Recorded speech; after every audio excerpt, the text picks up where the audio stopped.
Anong nakita mo Papay. kay Beyonce at na-full ka? Sa mga supporters ko, viewers, sponsor, thank you so much. Sana po supportan mo ninyo si Kuya Potpot Vlogs. Yun, maraming salamat.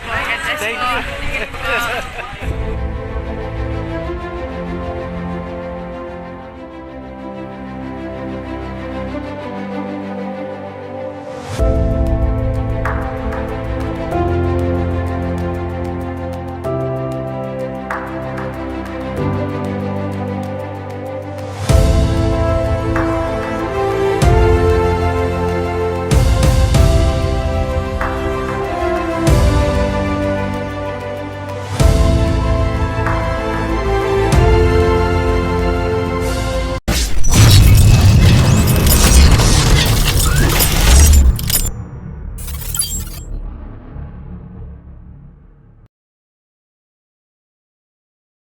Guys, welcome to my YouTube channel. This is Kuya Potpot Vlog at meron tayong isang reaction video po. Ito yung naging kaganapan po sa latest live po ni J Brad TV kung saan nagkaroon ng tanungan portion o pastok itong si J Brad at si Kalingap Edu. At syempre, bago tayo magsimula ay mag-shoutout po muna tayo. May galap shoutout po sa ama ng Kalingap na si Kuya Bal Santos Matubang, Ate Edna Vlog, si Kalingap Rob, 10 ng kanyang mga kasamahan. At syempre, mega love shoutout po sa lahat po ng sumusuporta sa buong team Kalingap sa mapagpalang umaga po, tanghali o gabi mga Kalingap, saan man kayong sulok ng mundo naroroon, naway lagi po kayong gabayan ng ating poong may kapal.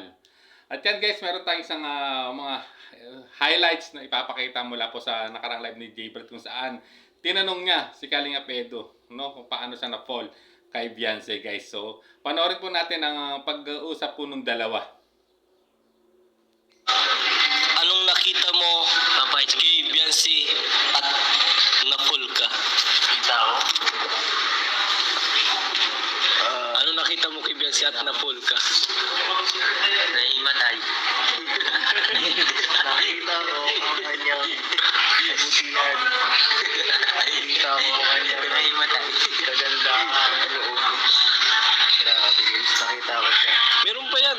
Yun guys, no, yun pala, no, dahil lang kung bakit na-fall si Kalingap Edu kay Baby Beyonce, no. Ang sagot niya ay nakita niya ang kabutihan at kagandang loob, no, ni Beyonce guys. So ayan pa, at ano pa yung idadagdag kaya rito na sagot po ni Kalingap Edu? Pakinggan po natin. Kaganda. Anong nakita mo sa kanya at na-full ka? Mangisda. Nakita ko siya araw-araw. Nakita sa araw-araw. Meron pa yun, hindi pa yun tapos. Hindi pa yun tapos. Bakit di mo tapos? Hindi pa. May kasumpay pa yun. Ang haba nung sa akin ay. Sabi yan, hindi naman yata konektado yung sa tanong mo. Sa akin konektado yun. Konektado yun. Okay, di ba? Ano yan? Bakit ka na, Paul? Nagdi-date ba kayo? Ni wifey? Uy! Nagdi-date ba kayo in off-cam? Uy, sana ako. Nag-atis lang ako guys. Pero natambay lang sa ring kami pag nakawa.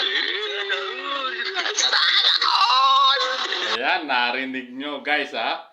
Ang naging sagot no sa ikalawang katanungan ni J Brad, no. Kung nagde-date sila ni Baby Beyonce off-cam at ang dito parang sinagot niya na hinahatid at tumatambay lang, no. So ibig sabihin in general terms, no, ito kung sa pagkakaintindi ko, pag sinusundo niyo baka may dinadaanan sila o may tinatambayan sila, siguro para sa akin parang date na rin yun off-cam, no. Opinion ko lang yun guys, kasi hindi naman niya sinabi na kung saan sila tumatambay, kung sa bahay ba nila Beyonce pag hinatid o bago dumating kila Beyonce ay may dinadaanan silang pagtatambay mo nila, no, magkukwentuhan muna sila. So dito hindi medyo dinitalye ni Kalingap Edu, pero napakaganda na naging sagot at napasana all si J Brad guys. So sundan pa natin. Manood ka lang dyan, Kuya Norman. Normal nagugulo pa. Ano guys? Boss E, what did you feel? Anong naramdaman mo nung nakakiss ka sa noon ni YP? Uy, grabe yung tanungan nyo guys. Grabe. Mahaba yan. Anong naramdaman mo yung kinis mo si YP sa forehead? Bongo. Chay. Uy,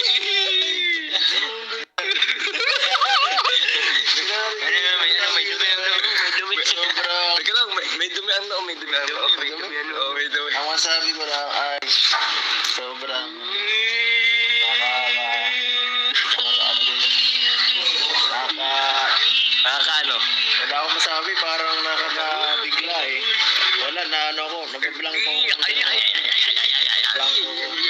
Sana all. Oy, Bunso girl, thank you po. Meow, meow. Hindi po, ano, si Kuya Eds, alam niya po yun ni Kuya Edo. Alin? Yung lasing ka daw nung kinis mo siya. Hindi ako lang. Hindi, alam po yun ni Papa Eds.